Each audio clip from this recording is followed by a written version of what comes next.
Guys, welcome to this Western PA and surrounding areas accountability meeting. We're sitting here with a nice group of people today. Today, we're going to talk about, well, to start with, before we open it up, is what is too much renovation for a project? And we were talking about this earlier today, and we are talking about it a little bit just now off camera. But what it truly comes down to is, are you local? Are you out of state? What's your tolerance level? What's your patience? And all that kind of stuff. And the person that brought this up isn't in the meeting right now. So Trey Better should probably try and join us since I'm answering his own question. So anyway, basically, and this is what I was telling Lars before, I've done quite a bit of value adds on my projects and stuff. And it really just comes down to your personal circumstances. I know for like myself, working night shift and a goofy night shift at that, it gets to be overwhelming trying because I like doing a lot of the work myself and I contract out certain things to try and speed up the process. But I'm kind of getting to the point where I can move a lot faster if I would just buy more like minor flips, just paint, floor, maybe a kitchen, and try to find ones with good wiring, good plumbing that don't need, French drains and retaining walls and roofs on every single one. Those get to be a little bit to be too much. But I know for like myself, I'm probably just going to try and just do like find ones that at least have a good bathroom or good kitchen and focus on the other one. So like, if the kitchen's good and the bathroom looks like it's from the 70s, do the bathroom or vice versa. And just do paint, flooring, and try to look for stuff that's more turnkey and up and ready to go versus just trying to do complete value adds from scratch. So what do you guys have to say? What do you guys think? In terms of how nice to make them or just continuing to take on big projects versus the easier ones. I think just for the convenience factor, more or less, it like, for example, like Jeremy, you know how Butler is, for example, that's kind of where I'm switching gears to. So what the type of quality that is kind of required there is less than like other areas and stuff. So I just don't see where I'm adding a ton of value, whereas I could be just doing more, just buying them cheap or spending the extra like 20K or so and having them basically where I just need to paint.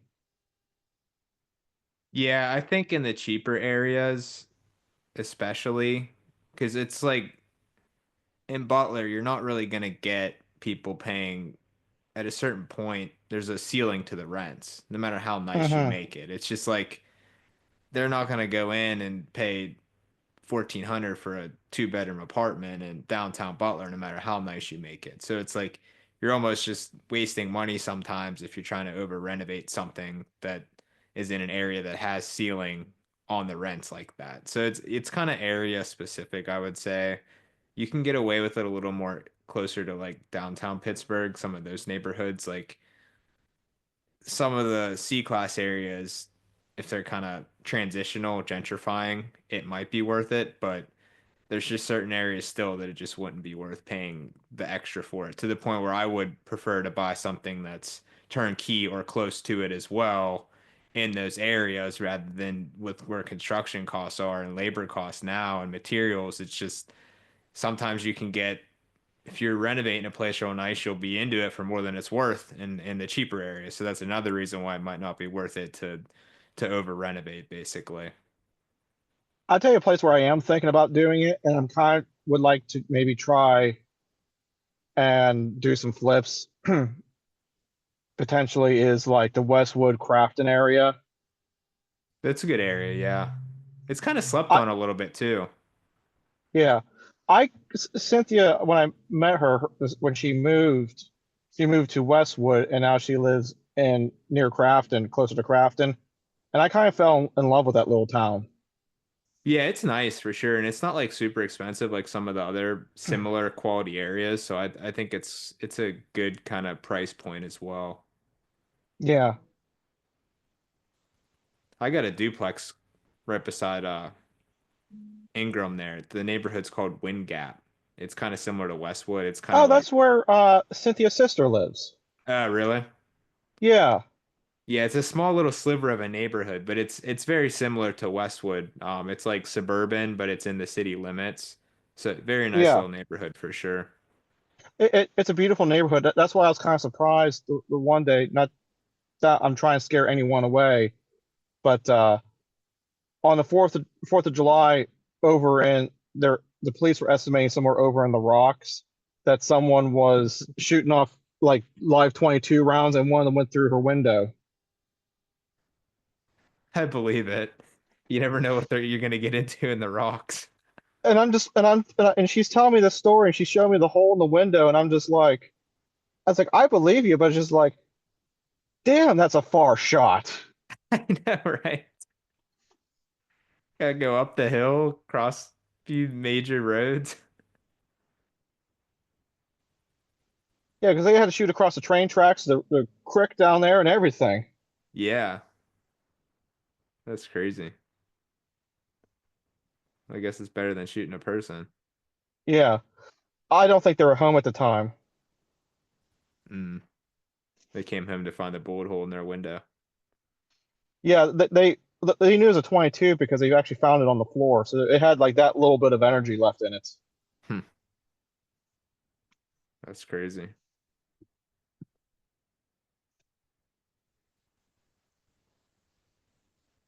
Where is Harrison? We're talking about his question. And he stiffed us. Otherwise, I'm going to have a question for you guys as an outsider. Yeah, go ahead.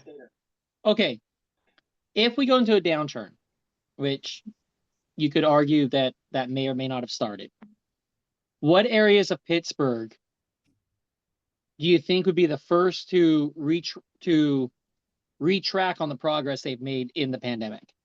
So I'm not talking about places that are the ghetto right now. I'm talking about places that were gentrify that have started to gentrify or in the process of gentrifying. What areas do you think would be the first ones to backtrack if they were to backtrack in let's say a 3-year recession? I'm already starting to kind of see that with some of the cheaper neighborhoods. Like one that Hmm. comes to mind to a couple of them actually would be Sheridan. A lot of people were buying renovated flips there, like 200 or low 200s, to the point now where it's like we've seen a pretty big decrease in those same renovated quality houses. They're not even like close to that now. And I think it's because main reason being there, the interest rates going up. A lot of these people that were buying those were probably barely able to afford a house to begin with, but when rates became 3%, they were able to buy these houses. And now you have a lot less buyers in those cheap neighborhoods that were kind of hot during the pandemic because the rates were so low and people were flipping like crazy and they were selling like crazy just because there was so much demand to the point where like I'm not really seeing much of that now. So I think like Sheridan's one.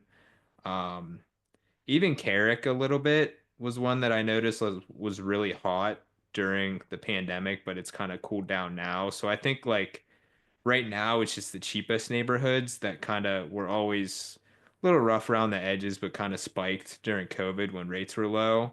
But I think going forward, like the next ones I could see, like if there is a big downturn, it would more so be like the next tier of gentrified neighborhoods, like neighborhoods that were maybe decent, but really kind of picked up steam to the point where you're getting really high prices to the point where it would go back to kind of just like what it was before. I'm trying to think if there's any like off the top of my head that would maybe fit the bill for that.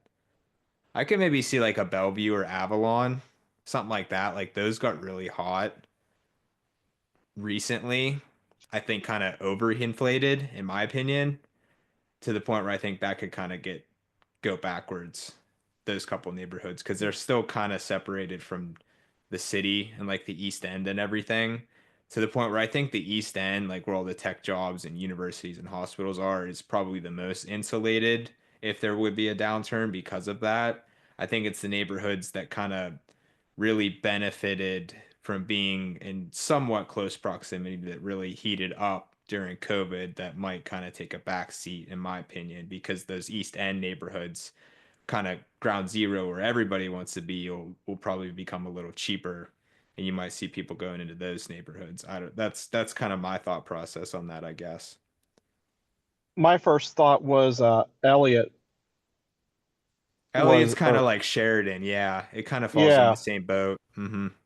yeah, that was the first one that So came to mind because before COVID, we were looking at a duplex and it was I think it was 140, and I just happened to look at the Zillow estimate and just the pictures and stuff because I was just curious. And they said the appraised value now is like $80,000, and I'm just like, that's actually what I kind of felt like it was worth to begin with, and why we backed out of it because they were asking 140 for it, and I estimated it needed about 40K worth of work because it needed all new siding and fuse boxes moved or breaker boxes moved and a few other. Everything else is kind of minor. It's just done. Everything was done on the inside. Wiring is up to date, but like they left all the breakers in the basement for some reason, and no one had access to them. Hmm. And then the whole outside needed resided.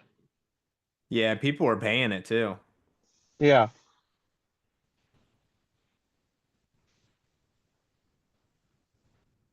But yeah, normally during recessions, I think it's like people tend to downgrade a neighborhood is kind of what I would think would happen. But Pittsburgh's a more affordable market, so I don't know. You won't see quite as much as that of that, but there's still that dynamic that would go on. right, yeah, there's you can't sit here and say, oh, the 100% of the city is isolated from it. You can say, well, 80% is isolated or something like that, right? No matter what city you're talking about, but there's always going to be your good areas and bad areas. There are always going to be the areas that have recently come up that are that are should there be a market downturn, a real market downturn. I'm not talking like a 2 month, Amazon lays off 10,000 people, and then 8,000 of them quickly find new jobs. And then the 2,000 are struck, I'm not talking like that scenario. Yeah. But, an actual downturn. I'm not talking great financial crisis or I'm just talking a normal recession because I don't think given that you had the great financial crisis and then we had a small one with COVID, historically speaking, we have not ever had two really bad recessions back to back. It's not to say, you had a bad recession or you had mild, bad or mild bad or whatever. But what I'm saying, there's never been like great financial crisis, great financial crisis followed by the Great Depression, right? Like it just hasn't happened historically speaking. So anyways, I don't buy into a lot of that fear, but nonetheless, a recession is still a Last recession. last time it did was in the 30s, right? The Great Depression followed by like round two. At least I think Yeah, so. right. And that's kind of like my point is people They are always learned their good. lesson. Yeah. Well, and what it is that's kind of like my point because we had the great financial crisis, right? In '08. There's a lot of things. I mean, a lot of that debt's just flat out illegal now. You just can't do it. Yeah, learn from the mistakes. Right. Um, anyways. So that's why I asked that question. Just like if there was one, what would be the areas that would be, all right, protect it or dump it, depending on what your strategy is. Yeah, I think it's just the neighborhoods that got overinflated above Yeah. their fundamentals, I guess you could say, but didn't truly gentrify. Like they were Yeah. still kind of areas that were still kind of the hood that were selling for higher than they should have been. Those would Right. kind of be the ones that I would say would be first ones to get a hit. And like I said, I've already seen it with some. So interesting is that Sheridan's not too far away from Crafton. Crafton's, from what I remember, is a nice area. Would it be subject to it, or is it literally because I mean it's like No, what 3/4 of a mile from Sheridan, right? the thing of it is it's one massive hill to get down to Sheridan to the point where it's like completely different area. Got it. That's the Okay. thing here is the hills. The hills a Right. lot of times separate neighborhoods Okay. Okay. to the point where you're looking at it on a map, you might think they're right next to each other, but then like in reality, nobody's walking up that hill to get to Sheridan to at least the rougher part of Sheridan up to Crafton or Ingram area. Okay.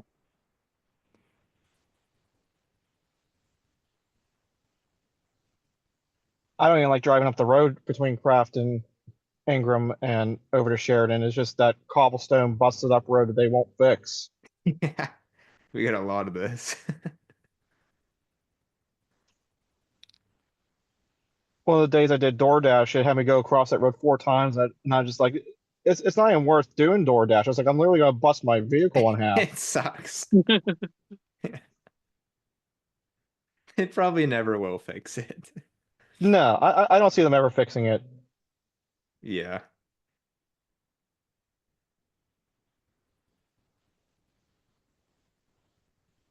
What are some areas you think would be least affected?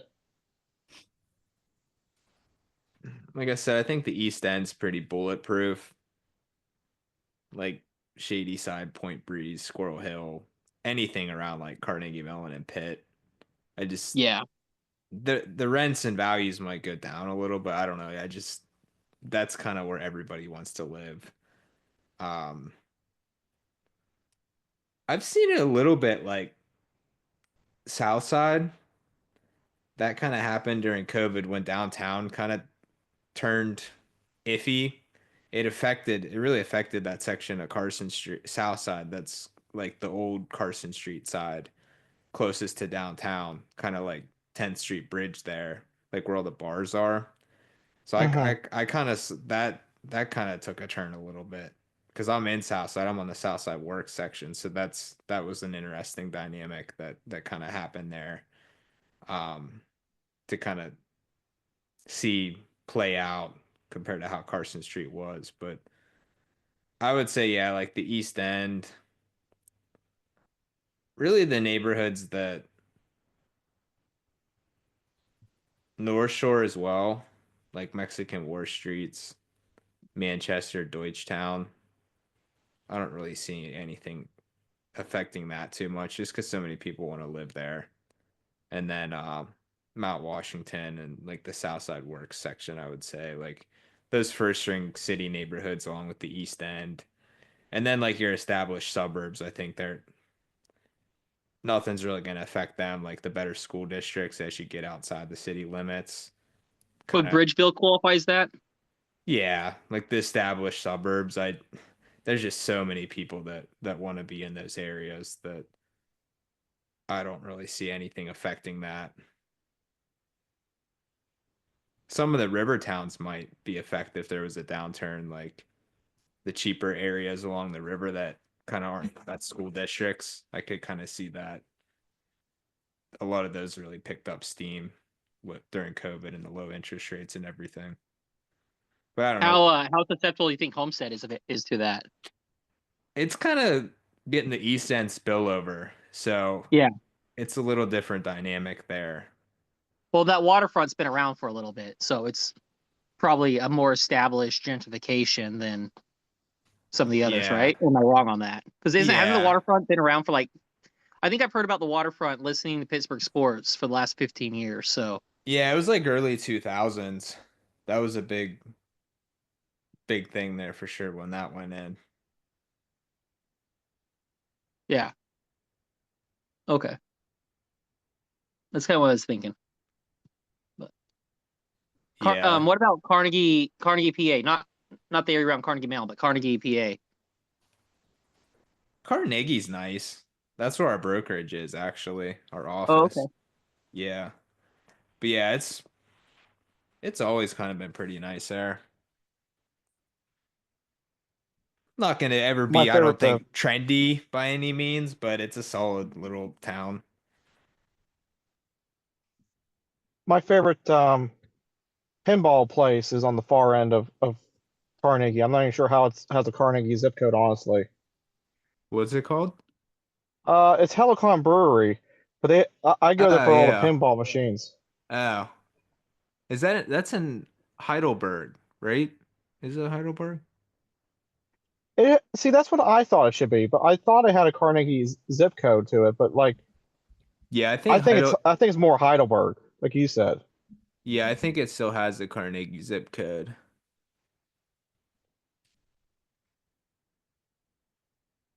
Yeah, because it seems too far out. Or are you talking about the one in Oakdale, like closer to McDonald? I'm not sure because I've only ever been to one of them. I didn't know that there was two. It's out near Pittsburgh Botanical Gardens. Oh yeah, I think that's Oakdale. Okay.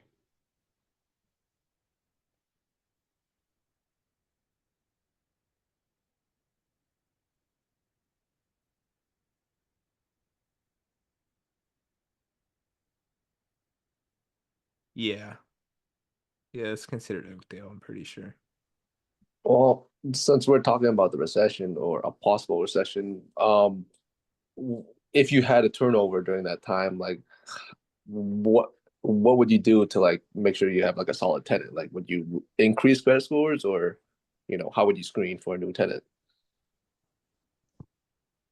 I tend to get less aggressive with rent increases Okay. if there was any sort of downturn to try to keep tenants to avoid turnover, knowing that it might be a little tougher to find tenants. Mhm. But I would still keep strict criteria. It's just might have to work a little harder to get units leased if there's any decrease in demand of the rentals. But like I would definitely like during COVID, some of them were pretty aggressive rent increases. Whereas if the rental market's starting to soften up, 100% try to keep it more vacancy down, be willing to kind of keep tenants, whether it be at the same rent or very, very small increases to try to avoid the turnover. I would say that would be the biggest factor. But if they do go vacant, just kind of working harder and still making sure to screen properly. And I would just say like might be more willing to look at the job itself and how long they've been there and what type of job they're in as far as like the chances of this job going away, Oh, interesting. Okay. which we were kind of doing that a little during COVID even. It's like how COVID proof is this job basically. So we were factoring that in when leasing during COVID for sure. Okay, thank you. Yeah, because like I just moved here. I'm in Beachview, so like I'm just trying to figure out like what's the average credit score around this area and stuff like that. So like, do you have any references, or should I just talk to like a brokerage or something? Yeah, I always do 600. In Okay. most areas, we found that sometimes you get into like C class areas, you got to go. Most of the apps are kind of under 600 to the point where if they're like between 550 and 600, we'll ask for a 2 months rent security deposit to kind of make their application more solidified. So that's what we've always done when they're between 550 and 600. But if you're in like an area like Beachview, like you should have no problem finding people that have at least 600 credit scores. You get a lot of young professionals there. Okay. Yeah, because I've just been comparing current listings, and they had like a minimum of 620. So I just didn't know if that was the average or not. But oh, thank you, Jeremy. I appreciate that. Yeah, no problem.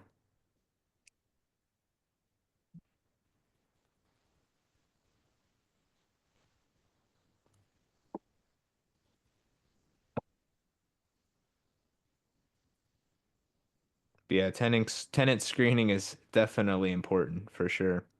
Yeah. I've had a few just in the past couple weeks that we looked up the like credit background public records on the courts and they had landlord tenant complaints on them that they had filed for eviction, like just three of them literally within the last few weeks, which is crazy.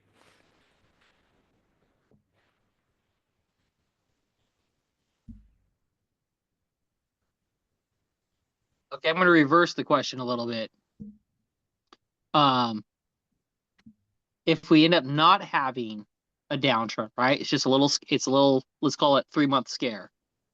we don't end up having a recession, I'm not saying this is likely, what areas do you think would continue to run or run faster because we didn't go into a recession, so to speak? I'm a big fan of the neighborhoods that are close to the East End.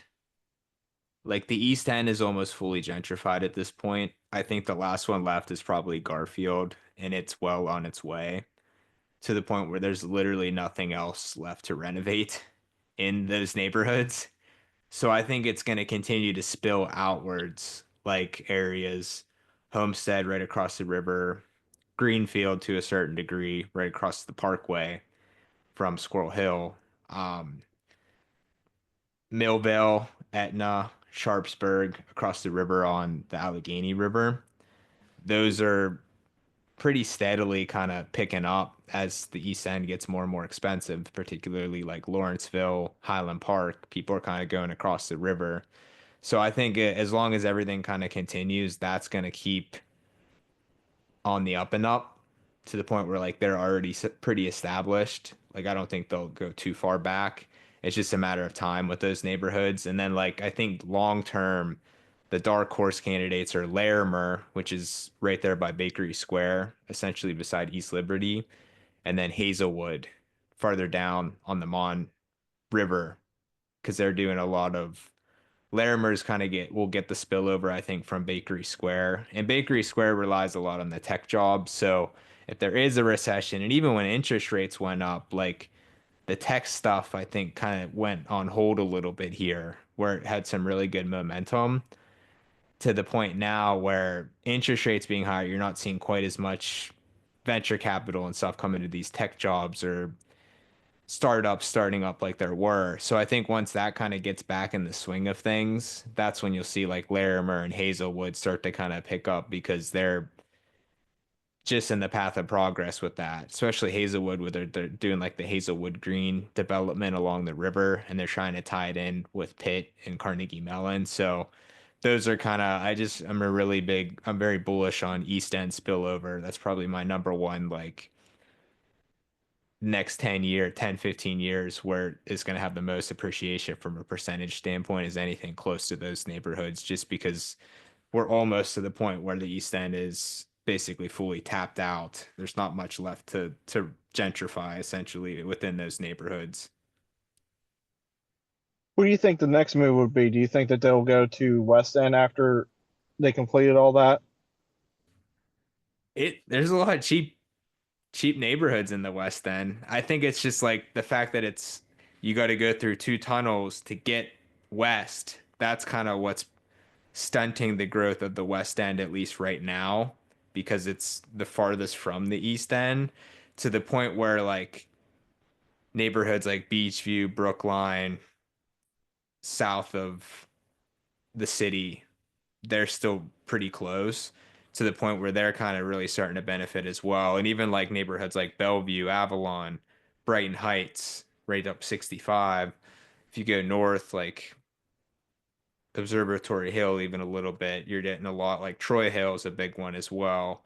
So I think I would probably say west is probably the farthest out, is like that would rely more on Pittsburgh massively gentrifying as a whole, more so than like the north and south, I feel like would be the next kind of next in line because they're still relatively accessible to the East End and downtown compared to the West, which is the farthest from there.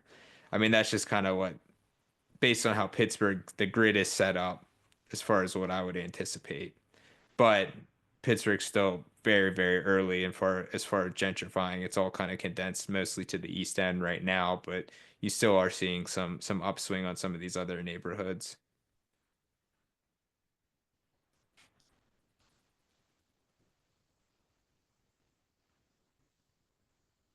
You can get some good cash flow in the West End now.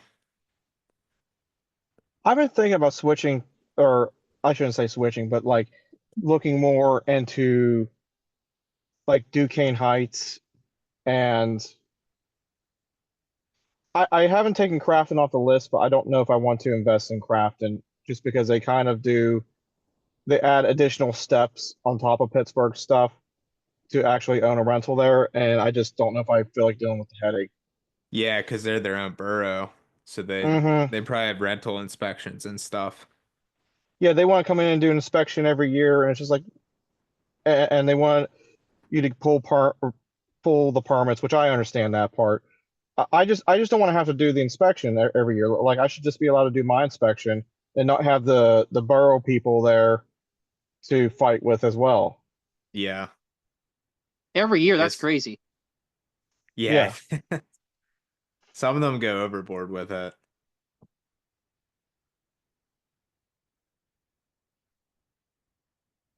Yeah, because when I was first talking to them, they said every year. It's like, oh, I'm not doing Section 8. They're like, oh no, it's every year. Just like, oh, I don't want to invest in your area then. Like it's I Yeah. might do I might do flips or live there, but I'm not gonna buy these big fiveplexes and stuff then because it's not worth the headache. Because they want you to pay for it too, obviously. And I think Yeah, it's they wanted what, partially a money grab, which is yeah. ridiculous. I think they want like $75 and then to do each inspection, and then they want like a 50 for the return visit. Wait, isn't the city it's of Pittsburgh also doing this or trying to push it? Like Yeah, they're trying to roll that out. The supposedly it's going to be mandatory in June, so that'll be interesting to see how uh, that plays out. But okay. I anticipate a lot of properties that were rentals are going to get listed on the market because there's a lot of slumlords in the city that are not going to want to do that. So that's what I'm anticipating whenever they roll that out, especially on these multifamilies, because a lot of them don't have occupancy permits in place either. Probably like a third of the multifamily in the city are technically illegally operating right now because they don't have valid occupancy permits. But I have to assume that when they do the rental inspections, if they don't have valid occupancy, that's going to pop up. And then we might have issues with that as well. So it'll be interesting to see how that plays out without a doubt.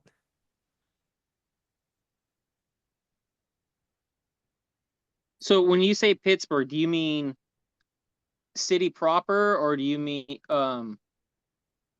what do we mean by that? Yeah, just the city limits. The city of Pittsburgh is rolling out the rental inspections for anything that's in the city limits. So would Brookline and Beachview qualify for that?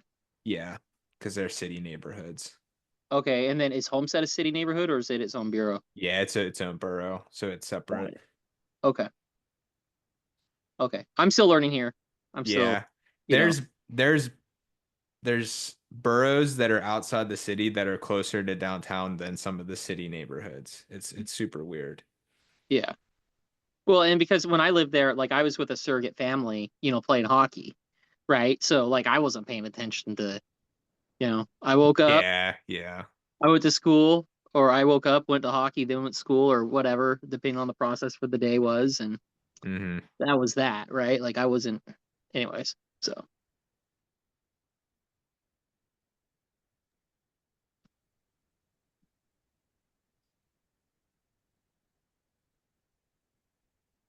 How hard is it to get to convert a place that it doesn't have an occupancy permit to get one?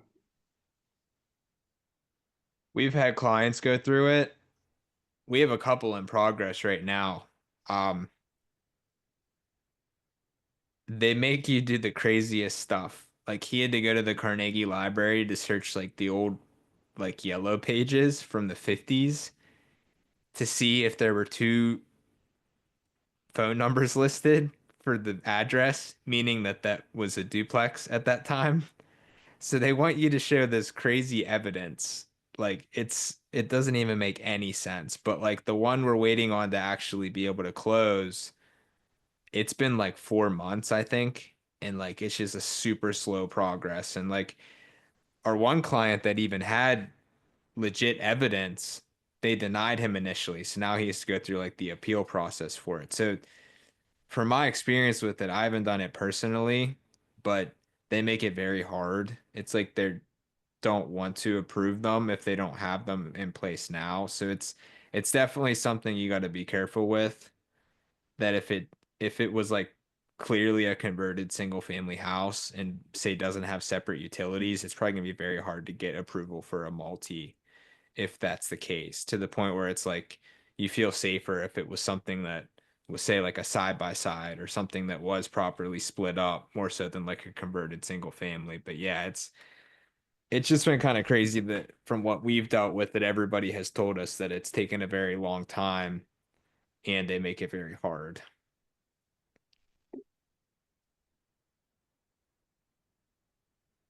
I don't know. Do you guys know about that, the website that has the occupancy permit links, or you can look them up?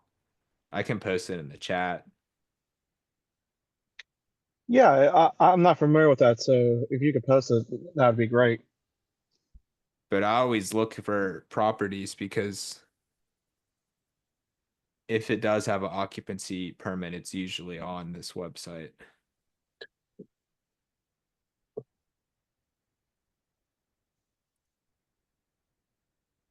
And this is just city limits.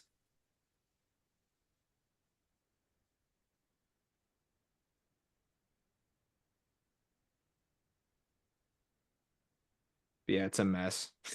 We actually had one, the client bought it. This was a while ago. And he pulled permits for rehab both units, moved tenants in. And then they came a couple months later and said it was illegal and they made one of the tenants move out after they had Wow. moved in. Yeah, it was crazy. That they do some, the city can be a pain sometimes.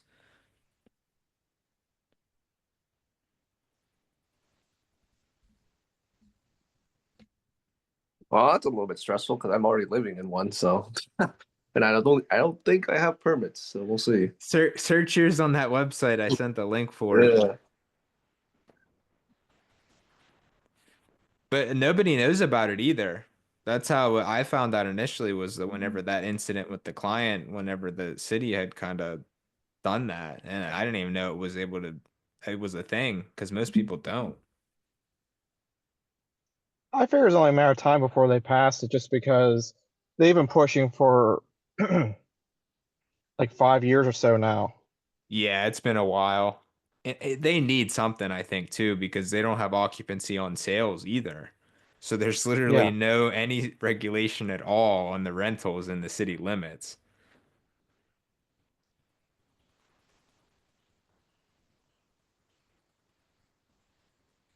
Oh, I am good. Okay, I found mine. Whew. You have I'll say you have I occupancy sent it to your permit for it? text. Yeah, I see it right here. Yeah. That's Wow, good this, news.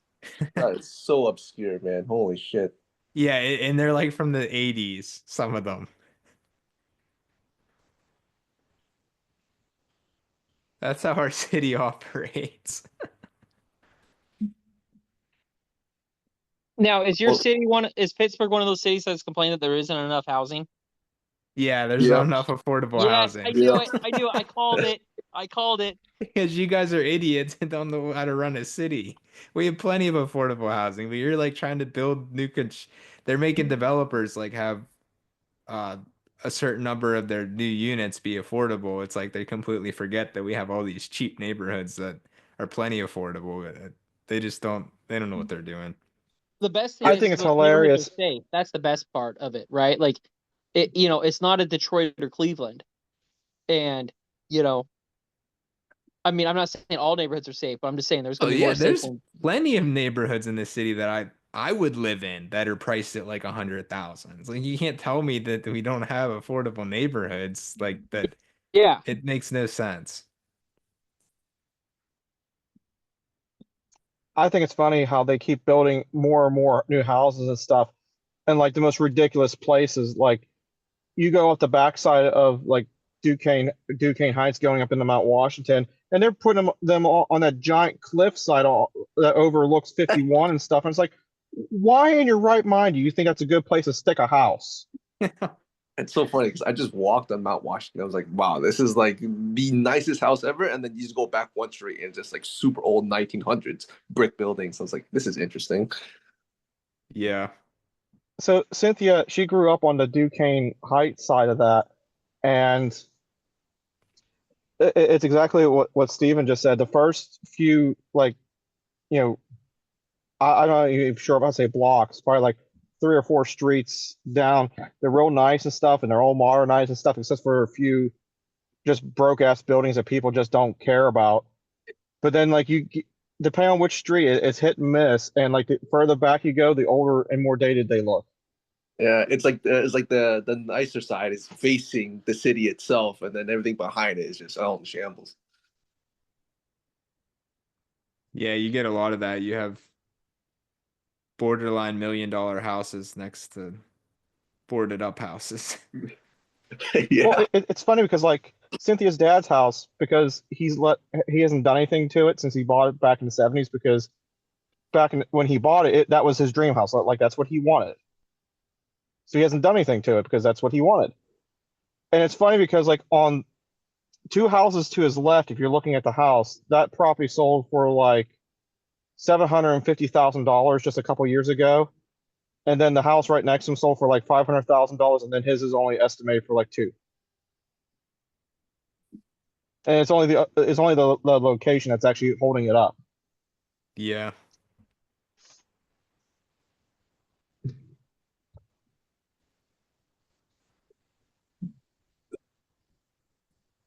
Yeah, I think people that aren't from the area, that's something that's like eye-opening for them is such the diversity among the housing stock in the same neighborhood, sometimes the same street. Hmm. But you just have people that have been here in their houses for a long time and they are happy in their houses and they don't want to do anything with them. They're perfectly content. Well, Yeah. I heard someone talking recently that they're talking about the Pittsburgh market, where it's just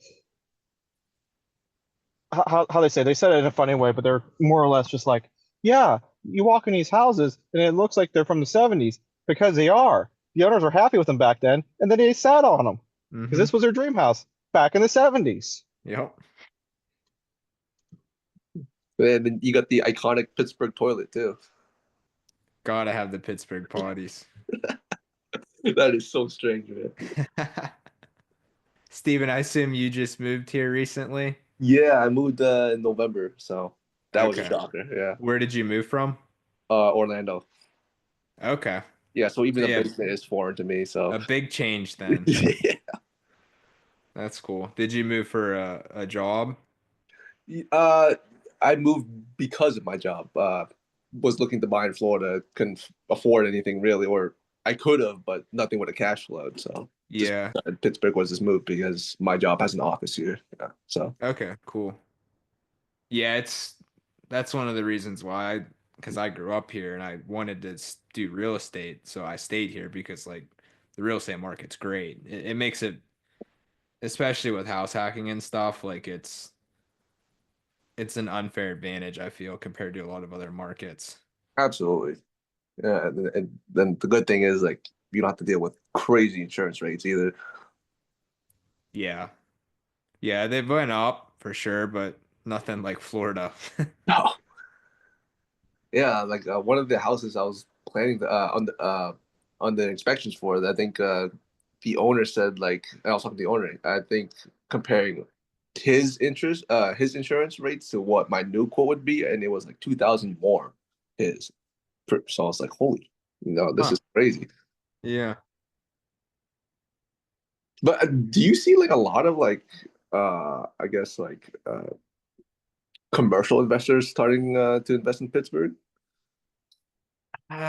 Commercial as in like bigger multifamily or Yeah, like like 5+. not a ton. I'm sure they are on the big buildings, like your 100 unit buildings, but I really like the 5 to 25 unit space because I think because of the some of the bigger multifamily investors, they're real big on like population growth, job diversities, all these criteria. I think population growth is the big one. So Mm. I think a lot of these Rust Belt cities, you don't have the big players in like you might have had in the Sun Belt cities like Florida Yeah, and Texas and stuff. So they haven't really came in here en masse yet.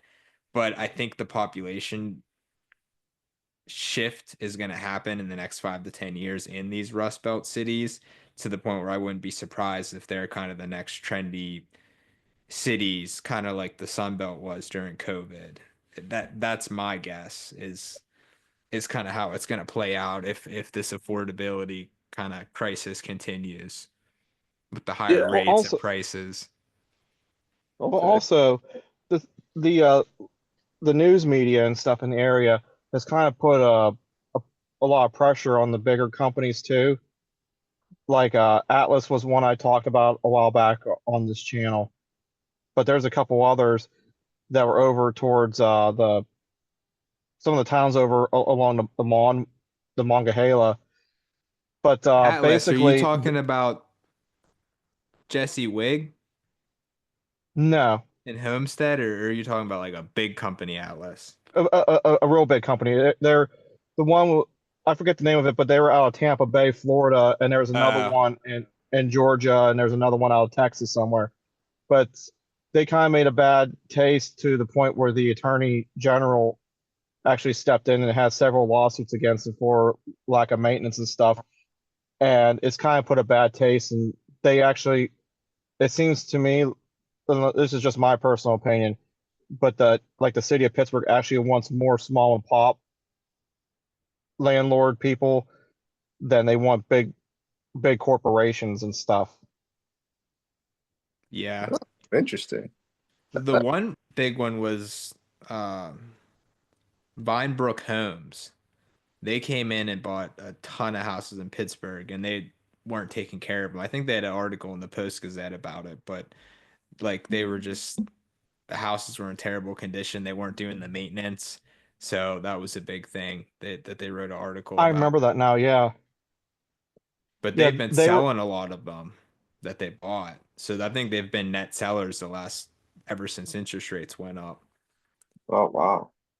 So that was interesting to see, because they were buying terrible deals too, like properties that they were clearly overpaying for, and then they were listing them on the market at a loss compared to what they bought them for. Ooh, sounds like a syndication. Yeah, it was just bad. No, no, that's good because like good to hear because I eventually want to start buying a commercial at some point. So to hear that the city's not too big into big, big corporations kind of gives us a competitive advantage. Yeah, I like I said, the 5 to 50 unit space is a great medium kind of. It's big enough that you're not competing with like newer investors, but it's small enough to the point where even if there is institutional capital in Pittsburgh, most of them will probably be sticking to like the big multis. Okay. Like, do you know if these like big, big companies invest with Section 8 in mind, or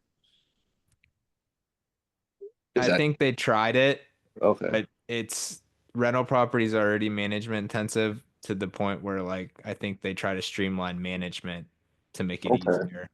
But Section 8's like another layer of additional management intensity as far as that goes. Do you have any experience with the program itself, or have heard of anything about that? Because Yeah, I've heard there's some about pros and the yeah. cons. There's definitely pros and cons. They do the yearly inspections, so that a lot of times they'll make you fix things in the unit that don't need fixed. So you're spending money on stuff you otherwise wouldn't have. So that's a negative of Section 8. The other thing is sometimes they take a while to pay out. Like when you Oh, place, if you place a new tenant, sometimes you won't get the rent for like 4 months. wow. So Okay. they're having issues with like speed, and it's sometimes a lot of times hard to get in touch with people there. But the positives are you're basically going to always get market rent or above, because even if like I inherited a Section 8 tenant on a duplex that I bought, and her rent was way below market, and all I did was request a rent increase, and they bumped their portion of the rent up that they paid up to market. So I was getting market rent immediately, and the tenant didn't have to pay any more because it was based off her income. So that's nice that you can kind of get market rents without having to go in and tell the tenant they have to pay, say, $200 more a month. So that was a Mm. benefit of that. and the fact that the portion from the Section 8 is guaranteed. Well, it's supposedly they were talking about maybe not running out of funding, so that's something to keep an eye on as well. Oh, okay.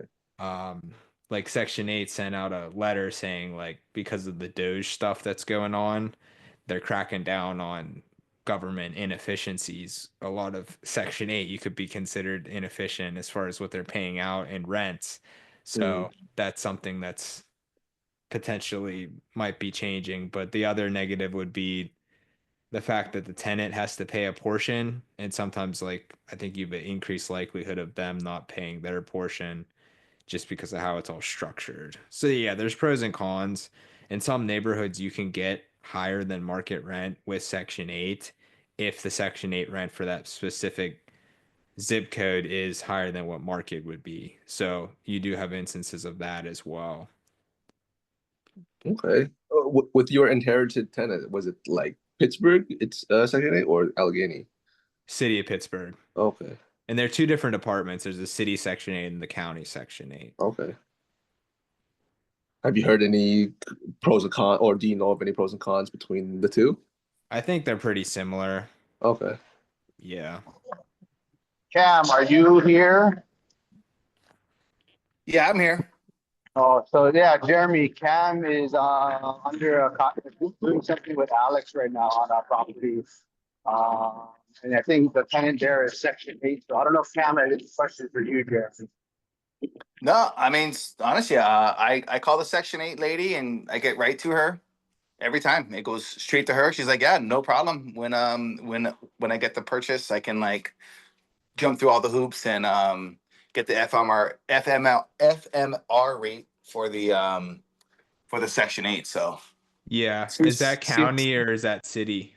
honestly, I don't even know. I was gonna look it up after this meeting.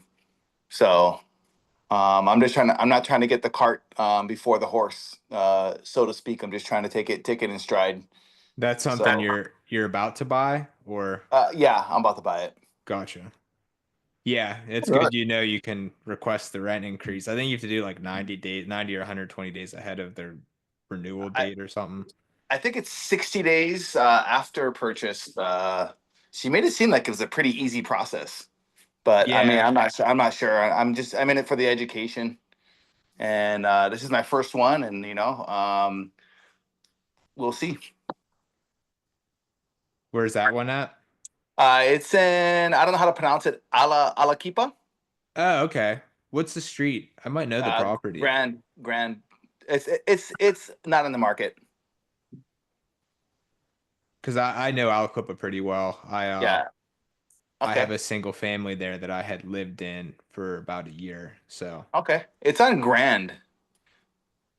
that's actually where mine is. Grand Oh, Avenue. Is it Grand yeah? Avenue? Yeah, it's Grand Avenue. Yeah, yeah. That's a great section of Aliquippa there. That's actually good to hear. So I mean, That's I did funny. hear, I did hear not so good things about that area. Yeah, it depends on what section you're in. There's great sections, and then you get kind of closer to the river. It can get a little dicier in Yeah. some sections. So, like I said, it's not the most perfect deal in the world, but at the end of the day, I'm just trying to get cash flow. That's kind of my goal. And I heard you mention that like West Side cash flow. I was gonna hit you up after this meeting, but yeah, I just yeah, that's kind of my goal. I kind of want to build a portfolio with cash flow to kind of cover all the hidden costs that come up with being a landlord. Yeah. Yeah, I think there's a lot of value in buying in the areas that most people completely write off. Like a lot of people completely write off just Aliquippa in general. They think it's all bad.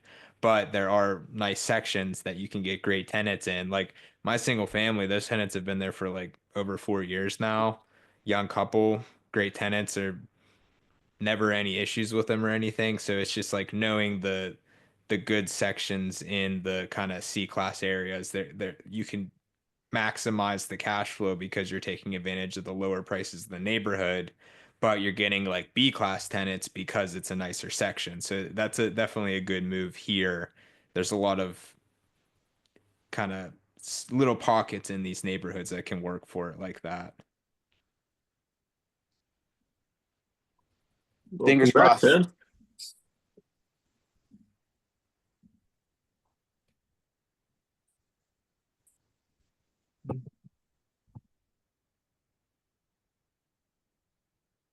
Is that a multifamily?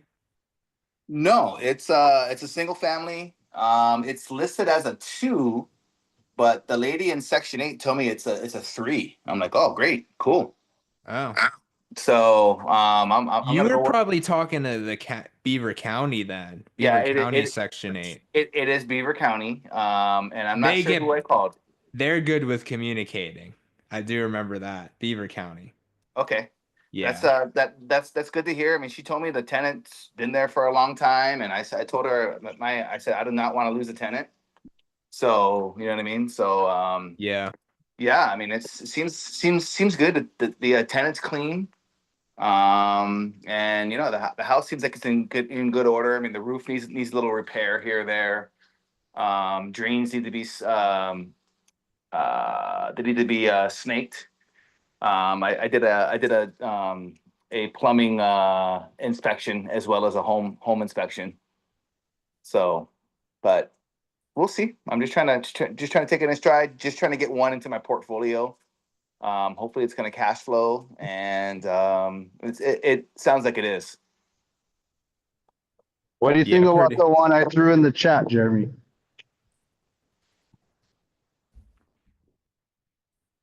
Is this listed? Are you talking to me? I'm looking at it now. Oh. Mark sent over. Oh, okay. No, yeah, it's listed. Single family and a duplex.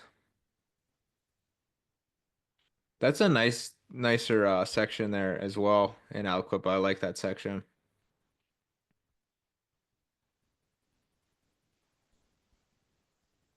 So what's the single families, 3 beds, 2.5 baths?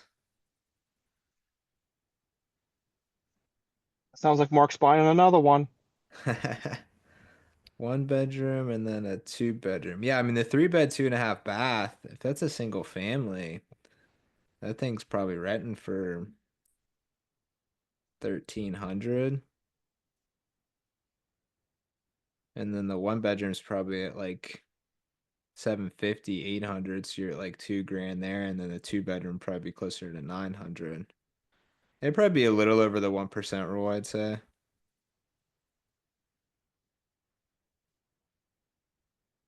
They might not get 290 for it. But yeah, that's a nice section there. Could be good. Yeah, I'm kind of just watching it.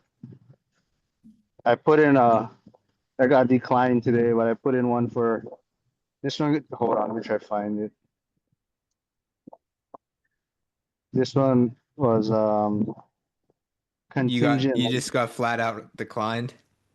Yeah, this one has been it's been contingent 6 times. So I was watching it, but I told Alex I see what they'll say to 100K cash, and then they said no, that guy's gonna try and do the repairs from the inspection. So I told Alex, Oh. from which 6 inspections is he gonna do the repairs from? But I don't think Alex likes my jokes sometimes. He doesn't reply to me. I was in that before they renovated it Oh yeah? a couple years ago, yeah. I think the layout was weird. It had like a captive bedroom maybe, unless they fixed it. The garage is nice. I like Ambridge Yeah, a lot. Yeah, I like that I had the garage, and then yeah. I'm a big fan of Ambridge. I got 7 units there myself. Yeah, so I was trying to see what they would say to that. They might come back and take that in a couple weeks or a month or so. Well, they said that I'm surprised. supposedly 110 they got offered and he declined it, and they're gonna do the repairs from the inspection, but Oh. we'll see. Huh. But yeah, I have seen that it keeps coming on and off. I've noticed that one. I think your didn't joke even about want sit to inspections negotiate. is legit, though. What is that? Oh, I was just saying, I think your joke about the sits inspections is legit because you figure there has to be at least 4 of them in there. Yeah, so I was like, oh, which ones is he gonna fix? Alex didn't laugh at the joke. Well, he every time I make jokes, he kind of doesn't reply back. So I don't know if he, yeah, I'm not sure. It's funny because Alex is a big jokester. He has that dry humor to him. So I don't know if he's just trying to stay professional or. Maybe.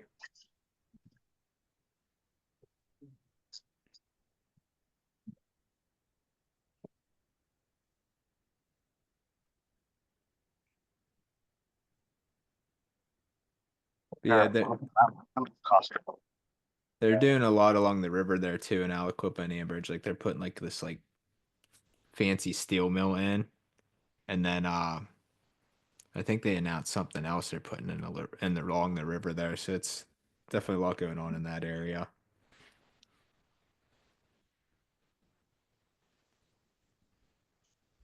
Did you want to talk a little bit about Ambridge and Aliquippa? I get asked about that all the time, and I have to keep telling people it's like I just don't really know. I know it's street by street. I know certain areas are better than others, but it's like I'm not familiar with those areas, and I only drive by it at like 60 miles an hour on 376 like twice a year. Yeah, yeah, I know them very well. I actually lived in Ambridge for a year as well, and I've done a ton of like leasing for clients and just I know Ambridge like in Aliquippa basically street by street, section by section. So yeah, it's a lot of street by street going on, but like Ambridge is farther along, I would say, as a whole, because it's more of like an actual neighborhood, whereas Aliquippa is almost like 12 neighborhoods. So there's a lot of it's very Aliquippa can be a lot more variable than Ambridge. Like Ambridge, there's a couple most of the neighborhood at this point I would say is fine. There's a couple like not very great streets, but even those are pretty mild. It's just they're more run down than others. But I think they benefit a lot because they're close to Cranberry and Robinson, to the point where a lot of the tenants are working in Cranberry or Robinson that are living there.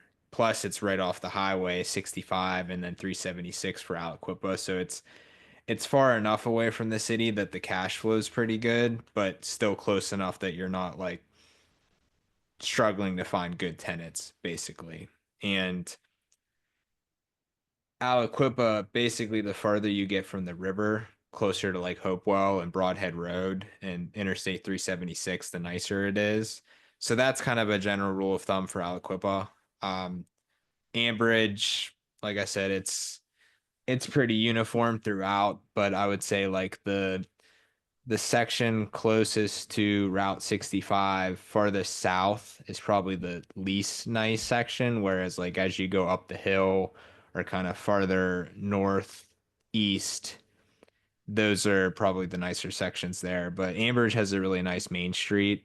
Like, they've gotten a few breweries in, coffee shops, restaurants. They put like a lot of money into the main drag to redo the sidewalks and the benches and trees and stuff. So that's kind of sparked somewhat of a renaissance gentrification there with the business side of things, and home prices have definitely went up quite a bit. So yeah, I'm a big fan of Ambridge in general for sure.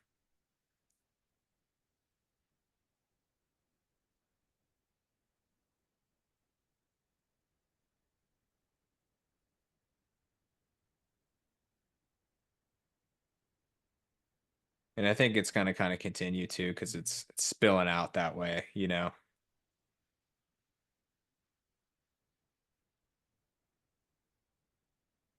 Andy, you're being so quiet tonight.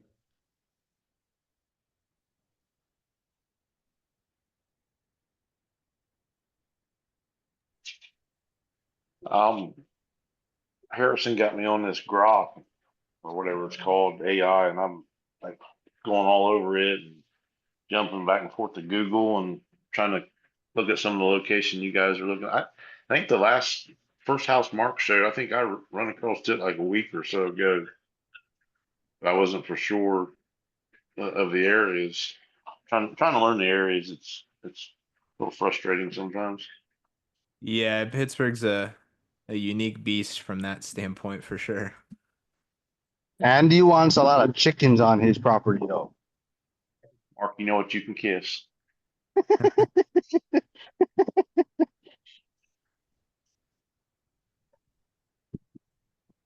I was keeping my eye on this one too because it's been sitting for a while. It's got a couple price cuts, I think.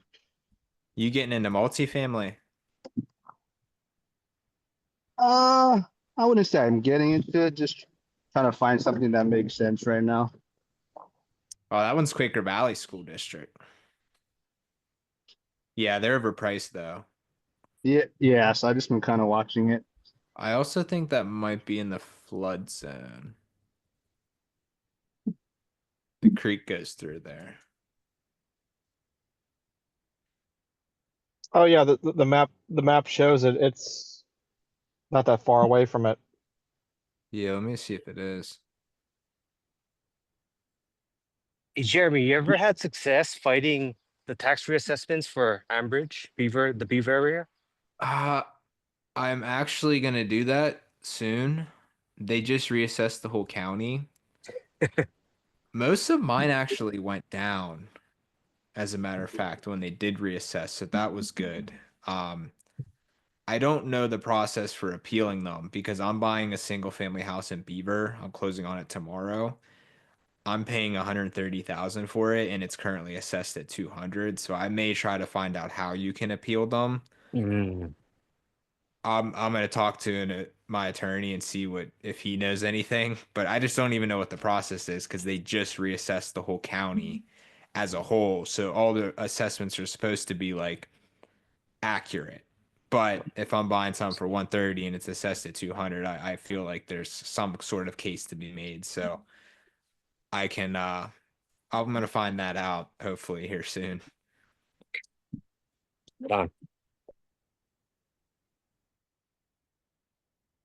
Allegheny, the process is a little more straightforward. It's just you do it. You can appeal them online. Um, so that one's pretty easy, but I'm not sure how the process in Beaver County is. I remember Alex was saying 90% of the time in Allegheny, you usually win, but he hasn't done anything in Beaver, so he was kind of wanted to test that out too. Yeah, it's just so new because Beaver County, the taxes never changed, no matter what, because Mm. they didn't reassess since like the late 80s or something crazy. So like they weren't like Allegheny where the school districts appealed whenever you purchased them. They just had never they went up as the taxes went up in general, but the reassessment just happened last year. So that'll kind of shake up everything there. So it was definitely overdue for sure for Was them that to the finally do that. ACLU that did that? I know in Delaware we're getting the first reassessment since the 80s, and it's because the state of Delaware lost a lawsuit against ACLU, and so I'm wondering if it's the same thing there. And Yeah, I think that the state made them. Like it wasn't even an option. No.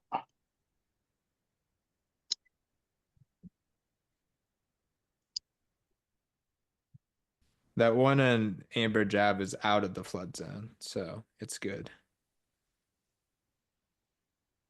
They just are asking too much for it. so you'll probably see a lot of that where because of taxes they're going to put it on the market, and it'll be too high when they put it on the market because they're going to What? be trying to get the price. They're going to be trying to get the price from before when really Fuck, are the you cash getting flow's sick gone down like again? You getting your 20%. urinary tract infection? Yep. You're gonna lay on the ground again and yell to mom and she don't hear you. When was that? A couple years ago, remember when you fell down?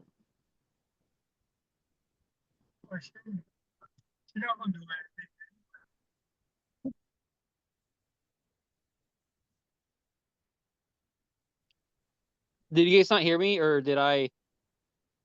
Sorry. I got distracted by Mark.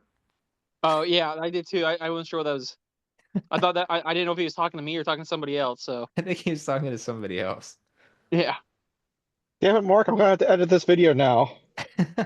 Well, you were saying people try to list on the assess value. So yeah. So here's what I think will happen because you just had a large reassessment up there in Beaver, right? Mm-hmm. Like you remember when I sent you that quadplex where I'm like, hey, they obviously are selling this for taxes. They're going to initially list it for too much off the premise of the cash flow they're getting, when in reality, property taxes has decreased their cash flow by 20%, right? Oh yeah, I've seen a few that have just listed because their taxes did like double. Yeah, double or triple, right? Yeah. So, but they're going to still try to list it and try to get somebody to buy it before the taxes went up, type of thing, as if the price that they would have tried to sell it for before the taxes went up. Oh yeah, I saw that And then when they'll it sit was on the like in market for a while. process. Yeah, Yeah. when it was in process because the owners got the new reassessment before they actually fully rolled out. Yeah. So I think Yeah. you'll see a lot of that where they're going to try to list it high off the hope that some owner occ buys it, right? Duplex, triplex, whatever. Well, that's what they're doing in Bellevue is a good example of that. Um Owner occupants buying these 2 to 4 units and their taxes are doubling basically right after they buy them. And then they're kind of screwed.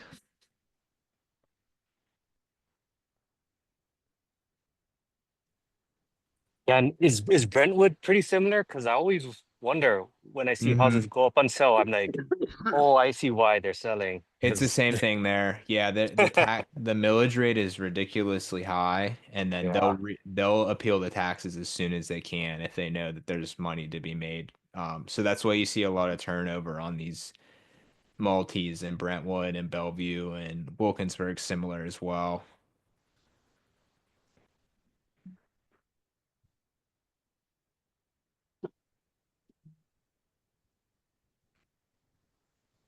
Well, and you know what's going to happen though is over the course of 4 or 5 years, I bet you the rents in the places that just had these reassessments, maybe it won't happen year one, but over the next 4 or 5 years, they'll go up faster than the rents of the ones that did not get the large reassessments. Yeah, just the landlord's trying to recoup the costs. Right, but if you have enough of them in the one area, it'll work. Yeah. Right? Like so let's just say I'm going to use random streets. For this example, let's say there's A through Z street, right? And gets reassessed, and A, B, and C street all get reassessed high, and then let's say S through Z street get reassessed lower, and the other ones stay the same. Over the course of 4 or 5 years, those on A, B, and C street, the rents there will go up faster than the other rents will, right? Because they'll all be kind of clustered together. Yeah, theoretically. And generally, when they do these reassessments, if you look to see which rents went up, will go down, some will go up. So the whole purpose of the lawsuit, the city layout just gets redone essentially over the course of like 8 to 9 years from that reassessment. Yeah. I've seen it happen. So that's like I've seen it happen over the course of a decade in another place. That's not Pittsburgh, Pennsylvania. So again, it's not year one or year two, and people go, "Oh no, that's not what happens." Blah blah blah, and they'll look, 10 years later, they'll look back like, "Oh, I'll be darned." At the end of the day, it ends up being paid by the renters anyhow. Yep, just maybe takes a little bit longer to get there, but yes. Yeah. All right, I'm getting off, guys. Nice chatting with y'all. Yeah, thank you for coming on. Yeah, how often do you guys do these? We typically do them bi-weekly. Yeah, keep me posted. If I'm around, I can Yeah. jump in.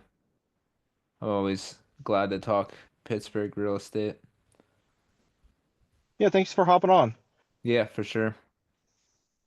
Yeah, thank you. Yep. Catch you guys later.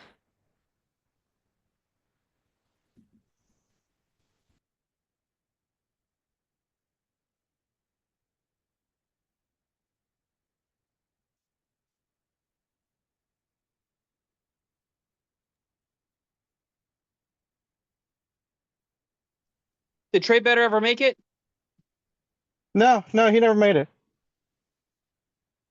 Yeah, he was. I'm kind of surprised. He was supposed to host this one for me, but then I got a phone call saying that the company decided to switch directions and stuff. So,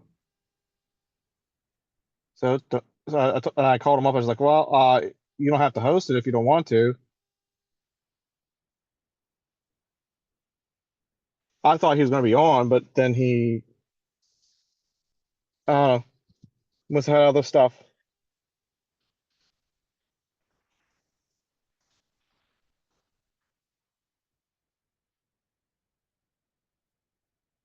That was nice for him to like share his knowledge of the neighborhoods. You know, of Yeah, like I I think like that's getting different people on because different people have different how should I say viewpoints of different areas. So like me, when I'm talking about different areas, I'm mostly talking about like the northern part of Pittsburgh, like because that's what I grew up in. Like from Pittsburgh north. Like I don't know anything about like Aliquippa and Ambridge, and that's why I was asking him about that. And for me, like anything south of the city, like Canonsburg and all that, I know nothing.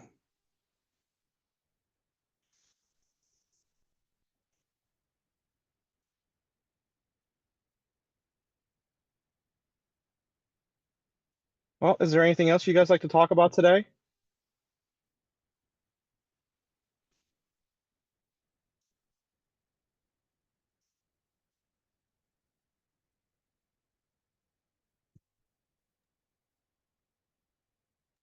I want Mikey to be a host one day.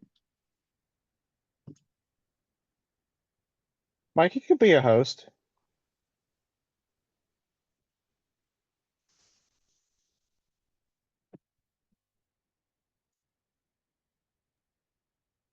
Maybe I gotta break my other collarbone and then I can be calling sick and host.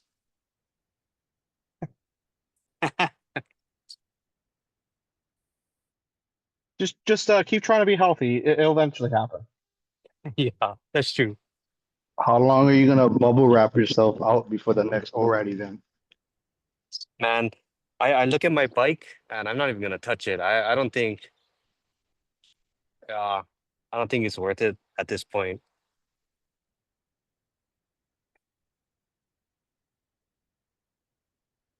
But what, we going into September?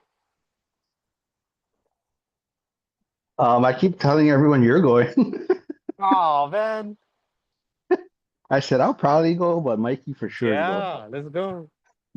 I had a crazy idea the other day, and I wanted to like just throw this out there. I'm not sure what you guys would think of it or not, but if we did do something on a much smaller scale in September, would you guys want to rent a cabin, like maybe rent a cabin somewhere, and we can hang out and stuff, and then go check out different areas of Pittsburgh and do different things like hiking and stuff? Yeah, I'm up for whatever. And I like But the you're not allowed to idea bring of your bicycle, Mikey. no, I won't. I won't, yeah, nothing like that. But yeah, I would be down to explore the areas. That's what I'm most interested in. I kind of figured Raccoon Creek is close enough to the city where we could probably get a cabin for a decent enough rate. And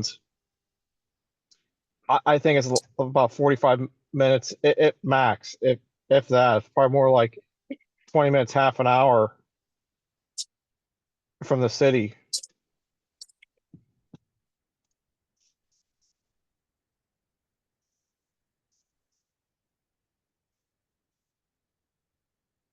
And then all your restaurant recommendations. I got a few, a couple, two or three good ones I got. And I know Cynthia would probably have two or three more. I want to take you guys to the place I took Steven to, and I love Typhoon. It's a crossover place, and since you're already here in Pittsburgh, even though I'm not a fan of it, I'll let you guys try Permanis.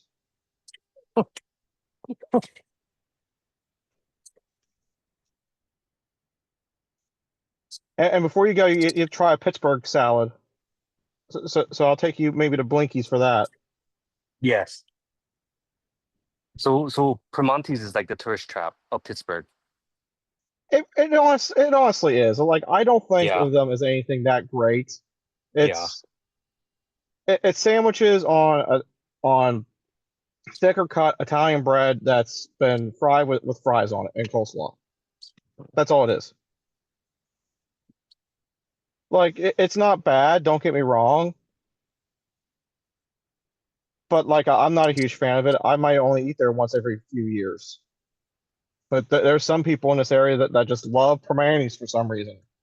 And I don't know. I think it's honestly like the sports teams and like everyone else kind of builds it up because like that's all they talk about when you're at like PNC Park, for example, is Primanti's and how great it is. And oh, we took this other team to Primanti's and they loved it and it was great. I'm thinking to myself,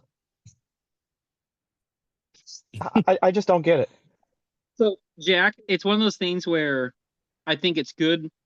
You know, it's good when you go there like once or twice, but when you live there and once you go there the third time, you're like, all right, man, this is a little too greasy, a little too like time for me to go on something else, Yeah, I right? think that's where I'm at with it. Yeah. I like I do like Primanti their when I visit, but if I live there, when I live there, I did not like Primanti's as much as like when I visit. So there you go. yeah. I do like their pizza, but on like I like how their sauce is a little bit more milder and has like chunks of tomatoes in it. But even that, like there's other smaller places that I like the pizza at better.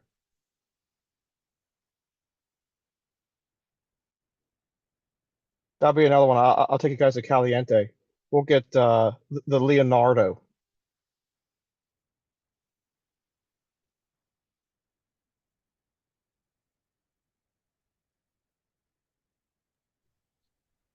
What kind of time frame are you thinking on this, Jack? Probably or sometime in September. I'm waiting to hear from Mikey when he's thinking about coming out. It's like it's about a 4 hour drive for me, so it wouldn't be bad.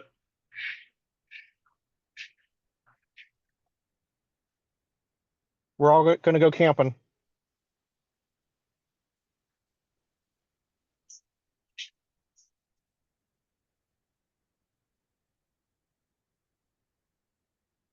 Yeah, I think another thing that would be cool to show you guys is Lars.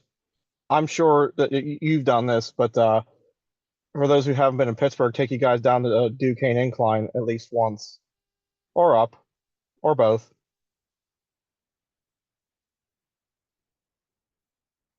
Oh, they still have the trolleys to go up and down the. I mean, they're not trolleys, but up and down the court. I forget what they're called, but the big slanted. Yeah, the inclines. Okay, got it. Yeah. I never been. I was telling Cynthia, I was like, I lived here my entire life. I've only been on, what is it, the Duquesne, and I've never been on the Mon Incline.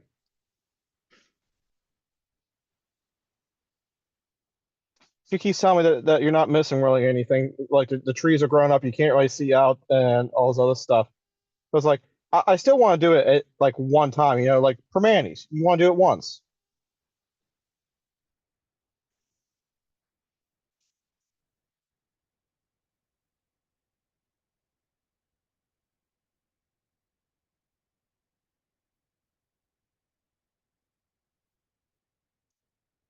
All right. Well, if there's nothing else to talk about, I'll just go ahead and end the recording.